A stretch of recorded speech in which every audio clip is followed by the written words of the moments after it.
I was amongst the last of my ilk on our star vessel Reaper.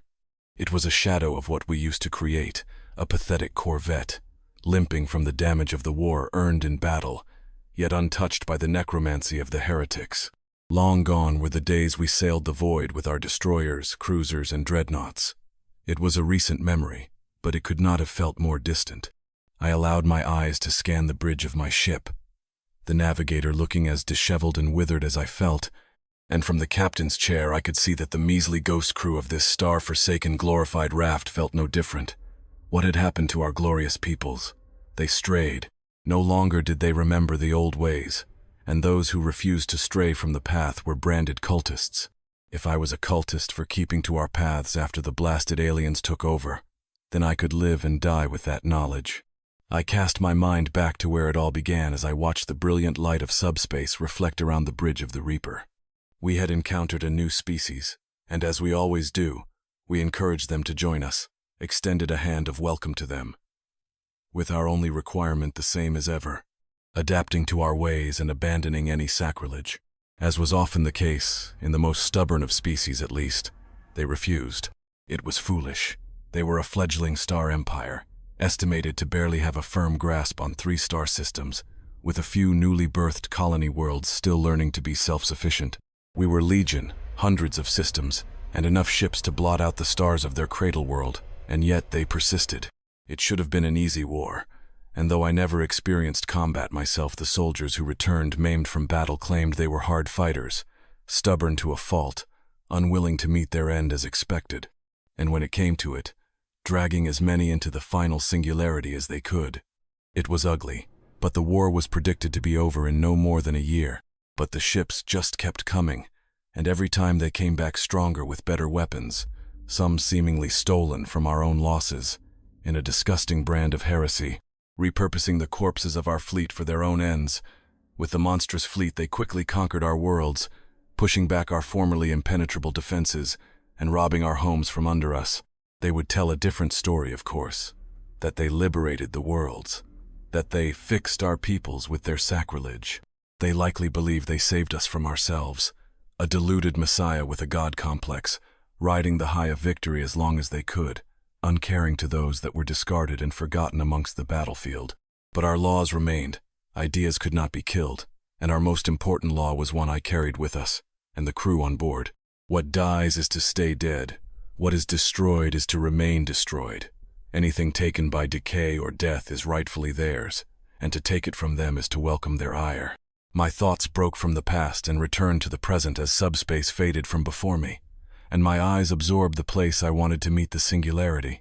In the void before me, a blue marble stood before me, surrounded by defenses of cold steel and the filthy black star metal of our own remains blended between them.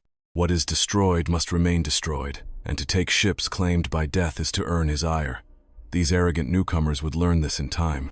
I felt irritation burn in my skin as I took in the sight of our conquerors before me, and I audibly growled at the sound of beeping coming from the command chair, signaling that several escape pods had just ejected.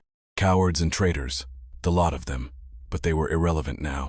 It didn't take long for a vessel of the heretics to approach us, sadly at a distance too far to be at peril, but close enough to keep the weaker of their kind from approaching. Fools, the lot of them. This is the TSV Bulwark hailing the Reaper. I'd ask you to power down your weapons, but it would seem you crazy cultists haven't got any. Power down your engines and surrender, and you will be treated fairly and rehabilitated. Refuse, and you will be chased out of Terran space. Terran space. It filled me with disgust that it held such truth. Once the void was ours to claim, and they were a mere trespasser. Now it would seem they were the sovereign, and we were no more than a peasant. But surrendering is something I would never do. It had been the downfall of my kind, and I would sooner meet the singularity than give up my beliefs to this new empire. We will not power down, heretic. We came here to face our conquerors in our last moments, to remind you the fate that awaits you no matter what you do, always a breath away. Watch closely and remember one day you will be in our place. He closed the channel to the bulwark abruptly and opened a channel to engineering. Send us to the singularity. I watched as the damned idiots overloaded the subspace core of the Reaper, and didn't break eye contact as I watched the crew who hadn't ejected met the cold embrace of death. He was so present in the silence on the bridge it was a miracle I couldn't see the shadow of his scythe in the corner of my eye. Damned fools. Never know when to give up. At least the smart ones are still on their worlds. Get the occupants of those escape pods into custody and send us out back to Tartarus Station for drop-off. These zealots are too dangerous to be dropped on an unsuspecting colony this soon. I stood up abruptly and strolled out of the bridge, headed towards the captain's cabin. Inside, my facade of the controlled steady captain broke and I collapsed into a chair. Today was far too much for me. I boiled some tea for myself and felt the tension ease after a few sips, if only a little. Shunt. The door to my cabin slid open, and inside strolled my XO. Normally the captain's quarters could only be opened by the captain, but she'd grown to be my confidant and friend. Her advice and words alone could soothe me when I needed them most, and as I looked up at her, probably appearing as haggard as I felt I could see she understood. I know the war with the Xenos weighs on you, Captain, but there was nothing to be done. It wasn't what anyone wanted, and we didn't have a real choice. What were we supposed to do? What is destroyed is to remain destroyed, they said, with no idea what we would be giving up. Our machines would be worthless rusted scrap in a few years without maintenance, and worse still, our patients and wounded would die cold and alone when they could still be saved. Every doctor would have to abandon their oaths, and every human would have to abandon their morality. Of course we fought, we had to. With any other crew member I would have agreed, kept a stoic appearance and shown unflinching confidence. But she was the only one I could trust to carry my burdens here, and I wasn't going to deceive her. It's not so simple. When they came to us, they wanted to share the stars with us. They offered us their homes, their technology, their culture. They wanted friends as badly as we did, and their only crime was believing in the wrong religion. I just wonder if we'd joined them, tried to convince them, than burning the universe with this war. She grew steelier at this, and drew herself up as she addressed me firmer than before. Those zealots would never have changed their mind, and with the powers they wielded, they never would have listened to us.